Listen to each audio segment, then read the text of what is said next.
জ্যান্ত মানুষের লাঠির বাড়িতে কি আর মরা লাশ মরে গো লোকমান?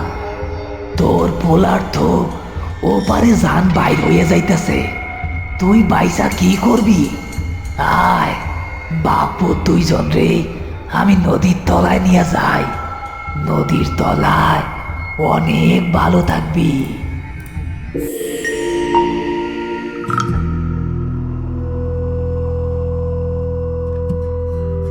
গ্রামের শেষ মাথায় নদীর দিকের কাঁচা রাস্তা।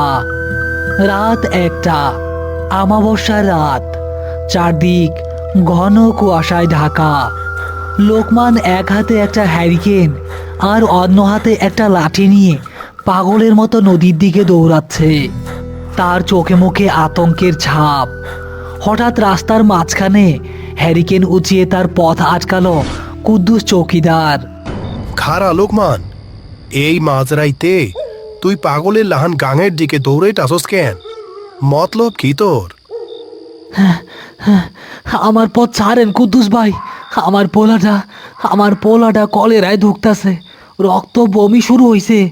নদীর ওই পার থেকে হারুন ডাক্তারে না আনলে পোলাটা আজকা রাইতে মইরা যাইব। তুই কি পাগল হইলি লোকমান? এই আমাবস্যার রাইতে তুই মরা গাং পার হইবি? তুই জামস না রাত 12টার পর ওই ঘাটে কোনো জ্যান্ত মাঝি থাকে না? জ্যান্ত মাঝি না থাকুক, আমি নিজেই নৌকা বাইয়া যামু। আমার পোলারে তো বাঁচান লাগবো। তুই পারবি না লোকমান, তুই গাঙে নামলে আর ফিরে আইবি না। আইস থাইকা 15 বছর আগে এমন এক রাইতে যাত্রী সহ একটা নৌকা ডুবছিল ওই গাঙে। এরপর থাইকা রাত 12টার পর ওই ঘাটে একটা কালো খেয়া আইসা খাড়ায়। যেই ওই নৌকায় উঠে তার লাশ আর পাওয়া যায় না। তুই যাইস না বাপ। আমার পোলার জানের থাইকা বড় কোনো ভূত নাই চৌকিদার ভাই, আমি যামই, আল্লাহ ভরসা। লোকমান আর এক মুহূর্ত দাঁড়ালো না। কুয়াশার বুক চিরে সে নদীর ঘাটের দিকে ছুটে গেল। কুদ্দুস চৌকিদার পেছন থেকে ডাকতে চাইল, কিন্তু ভয়ে তার গলা দিয়ে কোনো স্বর বের হলো না।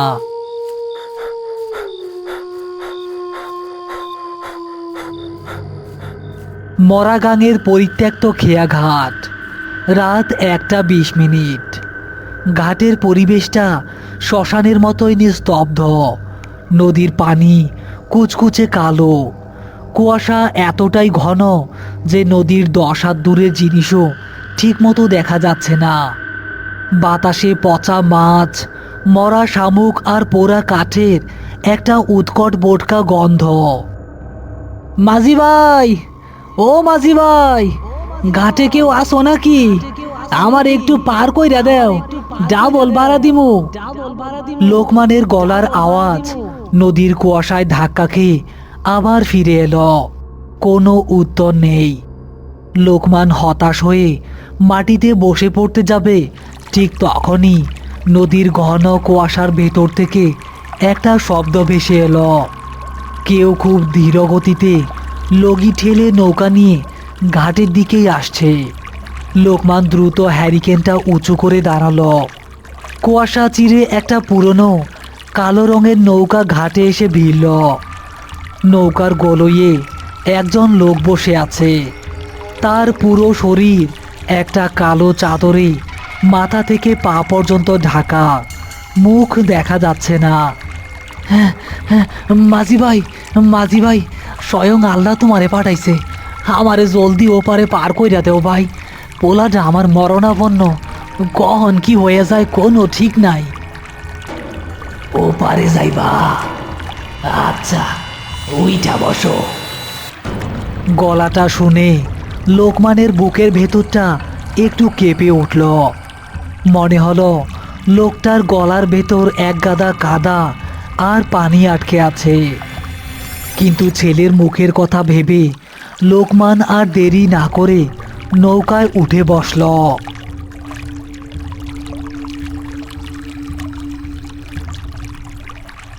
রাত 1:35।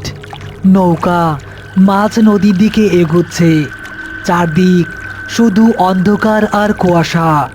লোকমান নৌকার মাঝখানে বসে আছে। আর মাঝি পেছনে বসে লগি ঠেলছে। লোকমান হঠাৎ একটা অস্বাভাবিক ব্যাপার খেয়াল করলো। নদীতে প্রচণ্ড স্রোত, কিন্তু মাঝি খুব ধীরে সুস্থে লগি ঠেললেও নৌকাটা স্রোতের বিপরীতে অবিশ্বাস্য গতিতে এগিয়ে যাচ্ছে। আর মাঝির লগি ফেলার কোনো শব্দ হচ্ছে না।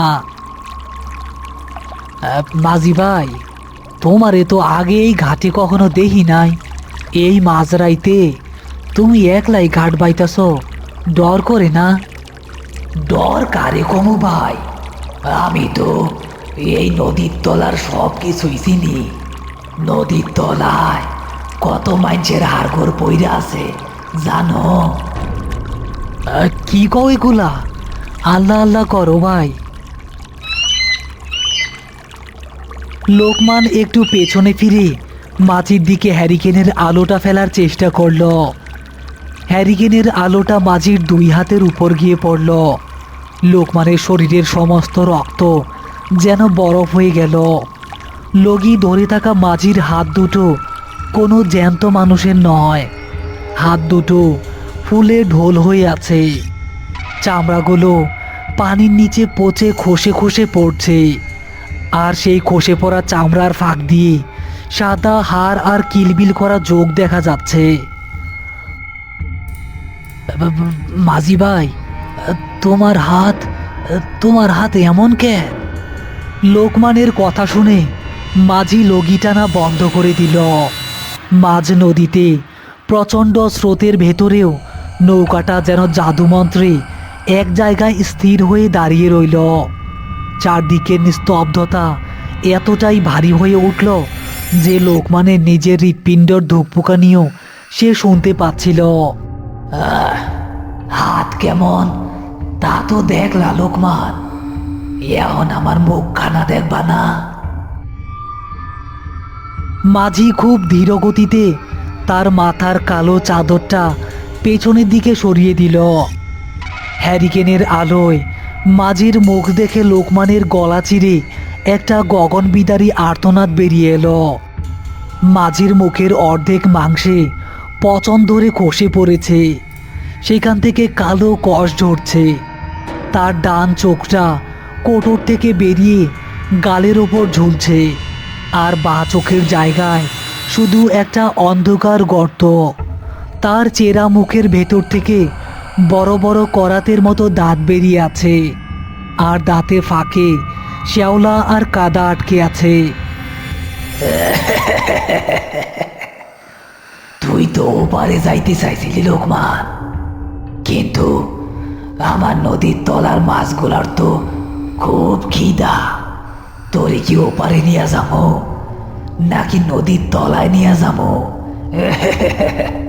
সত্তাটি তার পচা হাড়গিলে হাতটা লগি থেকে সরিয়ে মাকড়সার মতো নৌকার পাটাতন বেয়ে লোকমানের গলার দিকে এগিয়ে আসতে শুরু করলো। পিশাচটা মাকড়সার মতো চার পায়ে নৌকার পাটাতন বেয়ে লোকমানের গলার দিকে দিয়ে আসছে। তার চেরা মুখ থেকে কালো পানি আর লালা গড়িয়ে পড়ছে নৌকার কাঠে। লোকমান আতঙ্কে পেছনের দিকে সরতে গিয়ে নৌকার একদম শেষ প্রান্তে চলে গেল। হ্যাঁ, পিছে যা শয়তান, আমার গায়ে হাত দিবি না। আমি জ্যান্ত থাকতে কোনোদিনও তোর খোরাক হবো না। লোকমান শরীরের সমস্ত শক্তি এক করে লাঠিটা পিশাচের মাথার উপর সজোরে বসালো। লাঠিটা পিশাচের পচা মাথার গুলিতে লেগে দুই টুকরো হয়ে ভেঙে গেল, কিন্তু পিশাচের কিছুই হলো না। সে এক মুহূর্তের জন্য থমকে দাঁড়িয়ে তার সেই ঝুলন্ত চোখ আর চেরা মুখ দিয়ে বিকৃত একটা হাসি দিল। জ্যান্ত মানুষের লাঠির বাড়িতে কি আর মরা লাশ মরে গো লোকমান? তোর পোলার তো ওপারে জান বাইর হয়ে যাইতেছে, তুই বাইসা কি করবি? আয় বাপু, দুইজন রে আমি নদীর তলায় নিয়ে যাই। নদীর তলায় অনেক ভালো থাকবি। সত্তাটি এক লাফে লোকমানের গায়ের ওপর এসে পড়ল। তার বরফের মতো ঠান্ডা পচা হাড়গিলে হাত দুটো লোকমানের গলা শক্ত করে চেপে ধরল। লোকমানের মনে হলো হাজারটা যোগ একসাথে তার গলার রক্ত শুষে নিচ্ছে। তার নিঃশ্বাস আটকে এলো, চোখ উল্টে যাওয়ার উপক্রম হলো।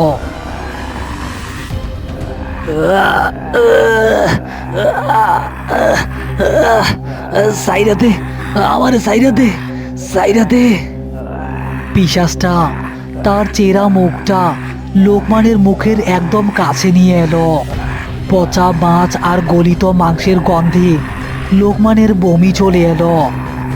পিশাচের দাঁতগুলো লোকমানের গলার চামড়া ফুটো করার জন্য এগিয়ে এলো। ঠিক সেই মুহূর্তে লোকমানের ডান হাত নৌকার পাটাতনে রাখা হ্যারিকেনের হাতলে ঠেকল। তার অসুস্থ ছেলের মুখটা তার চোখের সামনে ভেসে উঠল। বাঁচার মরিয়া চেষ্টায় লোকমান হ্যারিকেনটা তুলে নিল। আমার পোলারে আমি মরতে দিব না শয়তান, এই নে। লোকমান হ্যারিকেনটা সজোরে পিশাচের মুখের উপর আছড়ে মারল। হ্যারিকেনের কাঁচ ভেঙে কেরোসিন তেল পিশাচের মুখের আর বুকের উপর ছড়িয়ে পড়ল। মুহূর্তের মধ্যে জ্বলন্ত সলতে থেকে আগুন ধরে গিয়ে পিশাচের পুরো শরীরে দাউ দাউ করে আগুন জ্বলে উঠল। আগুনের লেলিহান শেখায় পিশাচটা লোকমানকে ছেড়ে দিয়ে নৌকার পাটাতনে ছটফট করতে লাগলো।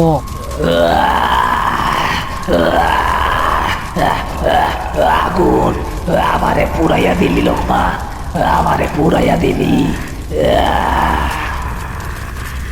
তার পোড়া মাংস থেকে আলকাতরার মতো কালো ধোঁয়া বের হতে লাগলো।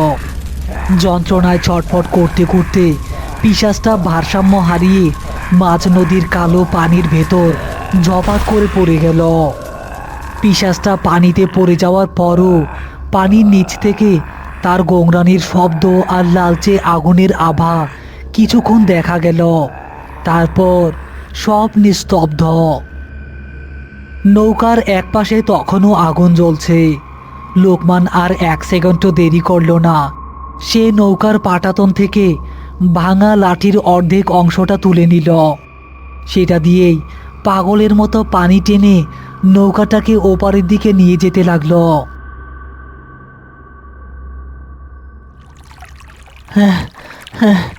আল্লাহ গো, আমারে পার কইরা দেও। আমার পোলাডারে শুধু আজকা বাঁচাই গো খুদা। আমি আর তোমার কাছে কিচ্ছু চাই না, আমারে শুধু আজকা পার কইরা দেও। মাছ নদীর স্রোত আর কুয়াশা পার হয়ে কোনো মতে লোকমান ওপারে ঘাটে এসে নৌকা ভেরালো। সে আচার খেতে খেতে নৌকা থেকে নেমে শহরের দিকে হারুন ডাক্তারের বাড়ির দিকে পাগলের মতো ছুটতে শুরু করলো।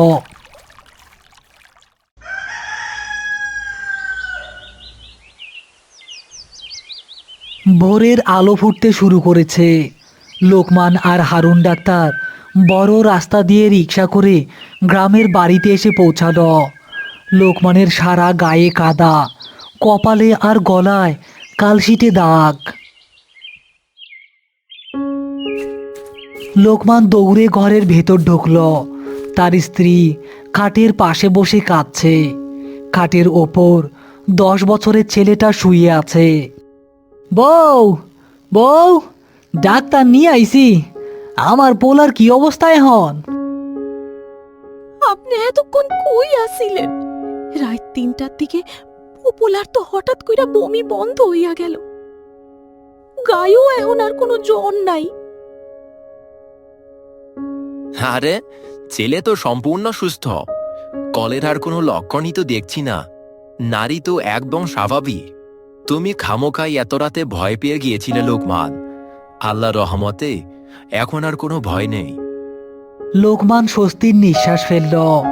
সে দৌড়ে গিয়ে ছেলেকে বুকে জড়িয়ে ধরল। তার চোখ দিয়ে অঝরে পানি ঝরছে।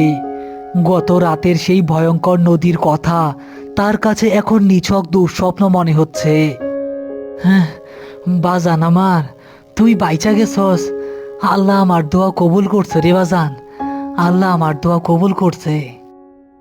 ডাক্তার ব্যাগ গুছিয়ে চলে যাওয়ার জন্য দরজার দিকে ঘুরলেন। লোকমানের স্ত্রীও ডাক্তারের সাথে বারান্দায় গেল।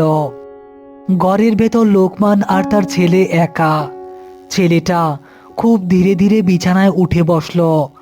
লোকমান হাসি মুখে ছেলের দিকে তাকিয়ে আছে, কিন্তু হঠাৎ ছেলেটা তার মুখটা লোকমানের দিকে ঘোরালো। লোকমানের বুকের রক্ত যেন জমে বরফ হয়ে গেল। তার হাসিটা মুখের উপর শুকিয়ে গেল। ছেলের ডান চোখটা স্বাভাবিক, কিন্তু বাঁ চোখের জায়গায় কোনো মণি নেই। সেটা একটা ফ্যাকাশে সাদা গর্ত, আর ছেলেটার ঠোঁটের কোণে একটা পৈশাচিক বাঁকা হাসি। বাজান, তোর চোখ এমন হইয়া গেল কেন? কি হয়েছে তোর? ছেলেটা মুখ খুলল, কিন্তু তার ভেতর থেকে 10 বছরের কোনো বাচ্চার গলা বের হলো না। বের হলো সেই মরা গাঙের পিশাচের গড়গড়ে পানির বুদবুদ ওঠা গলা। ডাক্তার তো আনলি লোকমান, কিন্তু নদীর তলার রাইতের বাতাস তো বড় ঠান্ডা। তুই তো আমারে আগুন দিয়া ফালাই আইছিলি, তাই নদীর তলা থাইকা আমি তোর পোলার শরীরের ভিতরে গিয়া একটু গরম হইলাম। লোকমান আতঙ্কে চিৎকার করতে চাইল, কিন্তু তার গলা দিয়ে কোনো শব্দ বের হলো না। সে ফ্লোরে উপর হয়ে পড়ে কাঁপতে লাগলো। তোর পোলা তো আইসকা রাইতেই মারা গেছে রে লোকমান। এমন থাইকা তোর ঘরে তোর পোলার চেহারায় আমি থাকবো। ছেলেটা হাসতে হাসতে তার মুখ থেকে একদলা কালো দুর্গন্ধযুক্ত নদীর কাদা ফ্লোরের উপর ছুঁড়ে ফেলল।